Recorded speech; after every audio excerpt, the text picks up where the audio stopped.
Home appreciation, what is it and how does it work? That's what we're going to be looking at today. So what you're looking at here is just saying that you purchased a home today, and this is for Placer County area, and this is for a $600,000 purchase. Let's say you only put the minimum down if you're a first-time home buyer on conventional financing of 3%. And we look at both things. We're going to first review this in 5 years. What does appreciation look like in 5 years? Appreciation is how much your home goes up each year. That's known as appreciation. It appreciated to a higher amount over the years. And so that's really when we're looking at net worth and why people buy real estate. There's two factors, well, three that you're looking at. You're looking at appreciation, how much the home goes up that is now your net worth, right? So if you sell that home, you get that money. How much it's gone up is now your equity, which I call is your for savings, if you will, your savings in your home. And that is your money that you've earned on that home.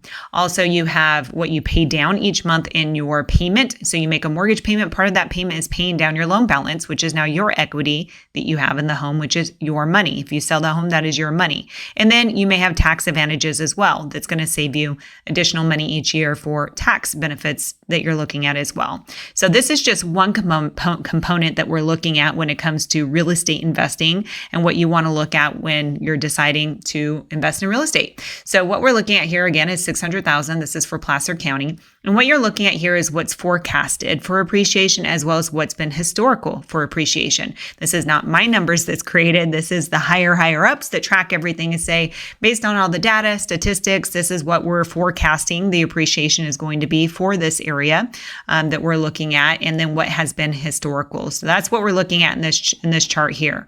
So if you purchase the home at $600,000, forecasted is the blue, and then you can see here, this is going to be your historical. So you can kind of see they're pretty darn close, right? So if we're looking at this here and we say the forecasted is a little bit less than what the historical has been, but we're looking at year one is $600,000. Now that home has gone to $630,000 in year two. Year three, $658,000 to $631,000, and then year 4 or 5. So you can see here where you're going to be at in year 5. This is why the sooner that you can purchase, the better. We all know finances that you hear in school about compound interest, meaning the sooner you invest, the more you're going to be able to accumulate. The same when you purchase a home. The sooner you purchase a home, the more that you're going to start getting an appreciation. This is why people go to real estate investing. If you look at the wealth in all of, everywhere in every country, real estate is the number one pillar for those that have the highest net worth. And this is why the amount of appreciation and the benefits that you get from owning a home is huge. So it's really important when you're considering when should I buy for you to look at these factors, because this is where you're going to build net worth fastest by the appreciation that you're going to be gaining, as well as the principal balance that you're going to be paying down, as well as the tax advantages that you're going to be getting. And you say, you know what, Kristen, I can only afford a $450,000 home right now. Should I continue to wait? Well, if we look at that $450,000 home, you can see $450,000. If you were to wait 2 years, you're going to year one, your home's $472,000 to $473,000. Well, if you wait to buy to year 3, look how much more you're going to have to pay for that home versus if you bought today, look at how much you have now in equity. Now, most people, when you buy your first home, you are not buying your forever home.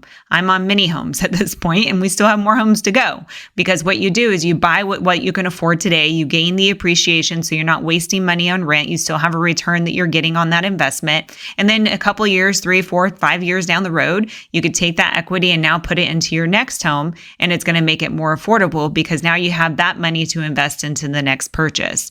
So the way that wealthy people continue to build their wealth is they invest as soon as they can in what they can afford, and then they continue to rearrange and include to more investments as they continue to move forward.